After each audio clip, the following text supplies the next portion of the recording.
Oke, assalamualaikum warahmatullahi wabarakatuh. Alhamdulillah kita bisa kembali ketemu lagi ya, walaupun masih melalui virtual ya, melalui video ini. Oke, hari ini kita akan mulai kembali lanjutan materi belajar kita di mata pelajaran administrasi infrastruktur jaringan. Kali ini kita awali semester 2 ini dengan semangat yang baru ya. Mudah-mudahan kalian tetap semangat walaupun kita belum bisa ketemu secara langsung ya. Nah, untuk hari pertama ini ya, sebelum kita mulai, silahkan kalian berdoa dulu. Berdoa dimulai.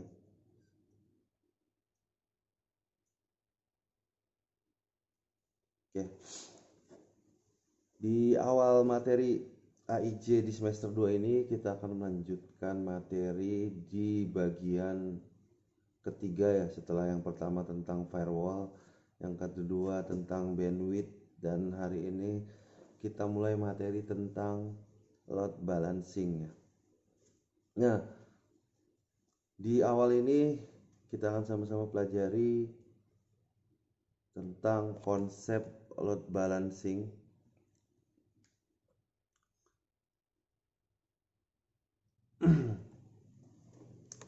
Kita akan mulai awali tentang konsep load balancing, terus cara kerjanya seperti apa, dan algoritma load balancingnya seperti apa gitu. Oke, mudah-mudahan kalian fokus di rumah mendengarkan sampai video ini selesai ya, sampai bagian akhir. Oke, kita mulai saja. Mungkin kalian sudah pernah mendengar ya istilah load balancing, atau ada yang belum pernah dengar. Mari kita hari ini kita pahami bareng-bareng, mulai dari konsepnya dulu. Nah, kita tahu kita sebagai engineer ya, ketika membangun sistem, baik itu database, baik itu aplikasi, server, website, ataupun jaringan, tentunya kita pasti harus membuat jaringan kita itu stabil, lancar trafiknya, terusnya ketika melayani klien-klien kita tidak ada trouble ya. Nah, itu tuh kita harus punya jaminan ke klien-klien kita supaya sistem yang kita bikin itu bisa melayani mereka dengan baik. Nah, supaya sistem kita itu punya layanan yang yang bisa diandalkan, salah satu teknik yang digunakan untuk memaksimalkan layanan yang kita bikin itu ada namanya teknik load balancing. Kalau lihat dari artinya, ke load balancing, keseimbangan. Sebenarnya apa itu load balancing? Nah, kalau prinsip dasarnya, load balancing ini adalah sebuah teknik untuk mendistribusikan traffic pada minimal 2 ya, intinya lebih dari satu jalur atau lebih dari satu server. Kalau misalkan kita bangunnya server, kalau kita misalkan di jaringan ya berarti jalur koneksinya ada 2, lebih dari satu intinya. Supaya apa? Supaya trafficnya dapat berjalan secara optimal, throughputnya maksimal, terus responnya dia cepat, dan ini yang lebih penting untuk menghindari overload. Overload dari apa? Ya, si jaringan kita kan akan melayani klien-klien yang banyak.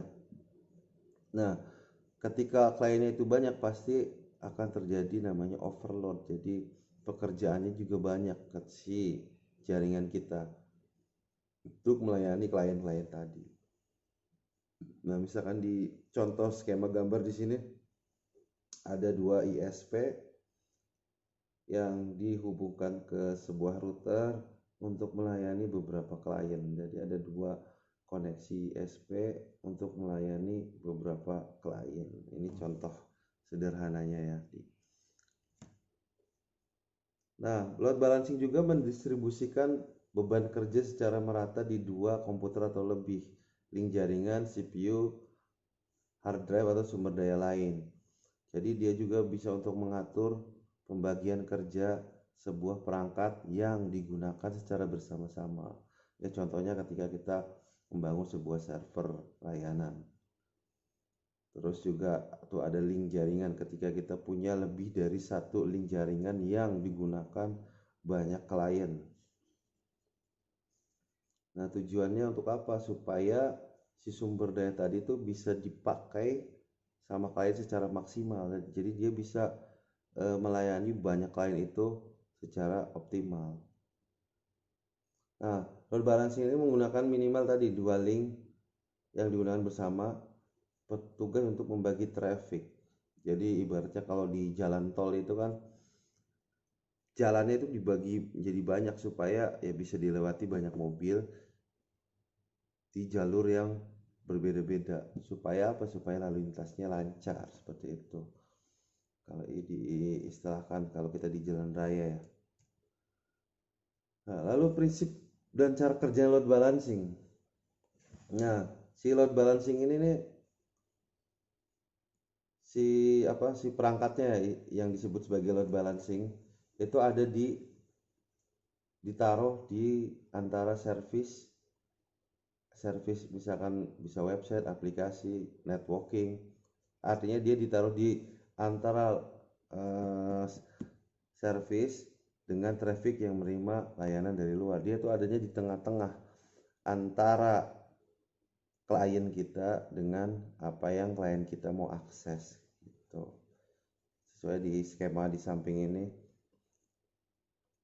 Terus load balancing ini biasanya digunakan pada jaringan yang memiliki jumlah user atau klien yang melebihi kapasitas maksimum dari jumlah request. Jadi dia tuh biasa menangani misalkan jaringan yang kliennya banyak, yang kebutuhan aksesnya juga beda-beda seperti itu. Lalu dengan dua atau lebih jalur yang saling berbagi beban traffic, masing-masing akan berjalan lebih cepat karena beban tidak berada satu jalur. Jadi ibaratnya jalan raya, kalau semakin lajur jalannya itu semakin banyak, otomatis lalu lintas itu nggak padat karena nggak bertumpu pada satu jalur aja gitu. Jadi jalannya banyak seperti di jalan tol lah. Kenapa dibangun jalan tol ya? Supaya bisa memuat mobil yang banyak dengan lajur jalan yang lebih dari satu kan. Tujuannya supaya lalu lintas itu lancar.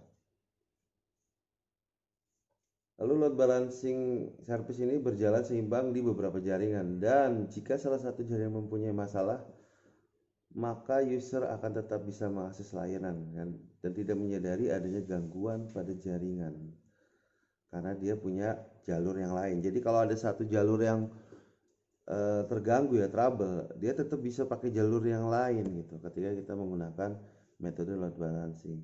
Tapi si user itu tidak menyadari kalau dia dialihkan gitu jalurnya. Ini by sistemnya load balancing, si klien itu tetap bisa mengakses tujuannya walaupun awalnya dia ada di jalur yang memiliki trouble gitu. Nah, lalu apa sih manfaatnya load balancing? Ini ada tiga poin sih ya yang bisa kita ambil. Pertama, dia mengurangi beban jaringan tadi. Kenapa bisa mengurangi beban jaringan? Karena dia tidak bertumpu di satu jalur. Tidak bertumpu, misalkan dia sebuah server, dia tidak bertumpu hanya di satu server saja. Gitu. Jadi dia membagi beban kerjanya ke beberapa jalur kalau dia sebuah jaringan. Terus dia bisa mempercepat akses. Kenapa? Karena tadi jalurnya lebih dari satu. Dia tidak bertumpu ke satu jalur. Kalau di satu jalur dia akan padat. Kalau padat otomatis lajunya ya agak sedikit tersendat kan ya. Lalu dia redundansi itu dia artinya tadi tuh, ketika ada satu jalur yang rusak atau ada trouble, dia bisa menggunakan jalur yang lain untuk menuju sistem atau akses yang mau dia cari seperti itu. Nah, lalu gimana algoritma load balancing? Jadi di algoritma load balancing ini ada 4 macam algoritma ya. Yang pertama namanya round robin. Round robin ini dia algoritma yang paling sederhana, yaitu dengan membagi beban secara bergiliran dan berurutan dari satu server ke server lain atau dari satu jalur ke jalur yang lain. Ini contohnya nih secara digambar.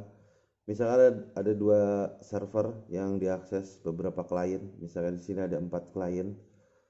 Jadi ketika dia melayani si klien ini, si load balancer ini menjadi koordinatornya yang membagi kemana si klien itu harus mengakses server.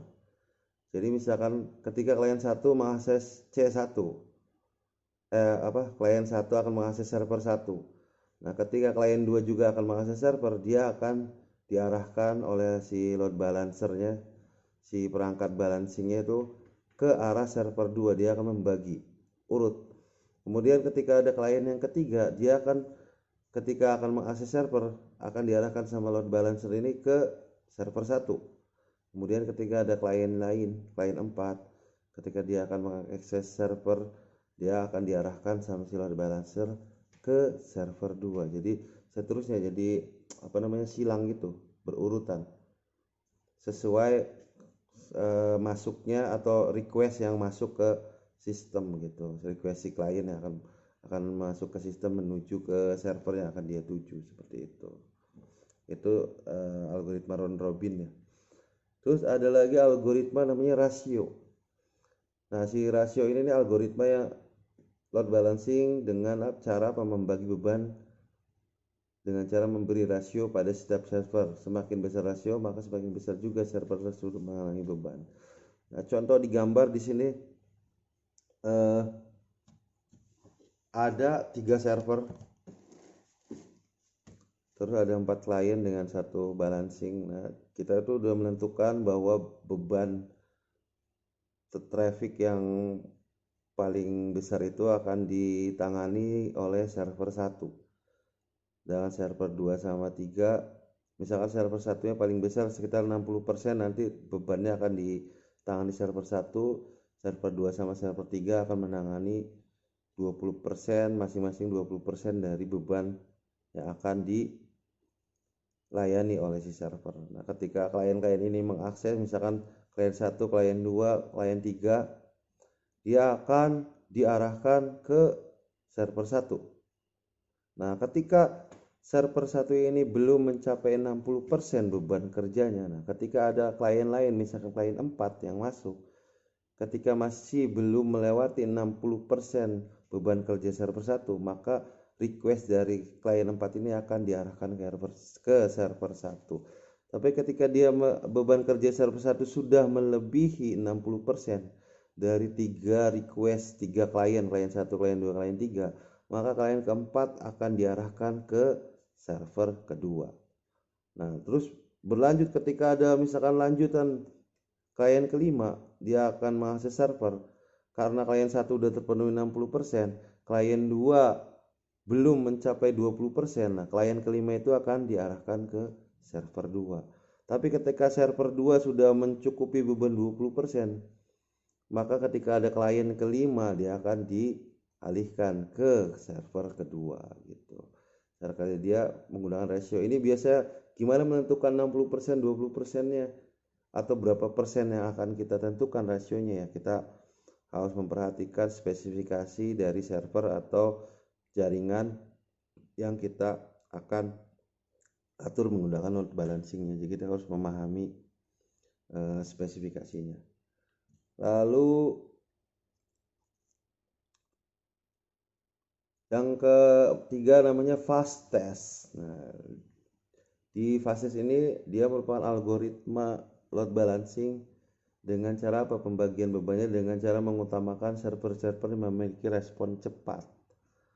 Jadi ini balik lagi ke spesifikasi lagi ya. Misalkan dia sebuah server, pada speknya mana nih yang lebih ini, kalau dia jaringan mana nih kecepatan bandwidth yang cepat, dia akan ditentukan berdasarkan tadi jalur yang mana yang lebih cepat gitu. Misalkan di sini nih klien 1, klien 2 akan mengakses server, nah dia akan diarahkan ke server 1. Nah ketika ada klien 3, karena jalurnya udah padat, udah udah padat gitu, udah ada dua klien yang masuk, dia akan dialihkan ke server 2.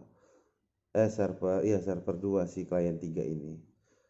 Begitupun nanti seterusnya ketika ada klien keempat, ketika jalur yang ke server 2 masih bisa mencukupi satu request lagi, dia akan diarahkan ke server 2. Jadi dia berdasarkan mana server-server yang memiliki respon cepat atau mana jalur jaringan yang paling cepat gitu ya.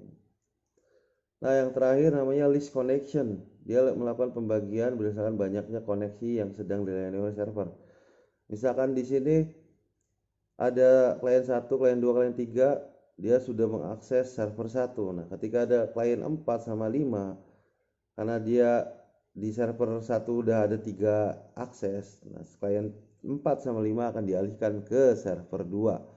Tapi ketika misalkan server 1 sudah menyelesaikan pekerjaannya melayani klien 1 sama klien 3, nah si klien 4, klien 5 ini bisa diarahkan ke server 1. Nah, tapi ketika klien 1, klien 2 masih dilayani server 1, ketika ada request lagi dari klien 4 sama 5, dia harus memindahkan jalur ke server 2 si load balancingnya ini. Ini by system ya, kita udah atur di sistemnya. Nah ketika ada klien ke-6, karena tadi server 2 nya udah ada klien 4, klien 5, dan server satunya misalkan udah menyelesaikan tugasnya untuk melayani klien 2 sama 3, nah klien ke-6 ini akan diarahkan ke server 1. Seperti itu sih perputaran sistemnya ya. Jadi dia akan melihat mana nih server yang lagi nganggur, ibaratnya tuh bebannya lagi nggak terpakai gitu. Mungkin itu aja materi hari ini ya, agak cepet sih, mudah-mudahan bisa dipahamin. Silahkan kalau ada pertanyaan kalian catat, kalian kirimkan ke grup WA yang ada gitu. Itu aja mungkin dari saya, mudah-mudahan bisa dipahami. Cukup sekian, wassalamualaikum warahmatullahi wabarakatuh.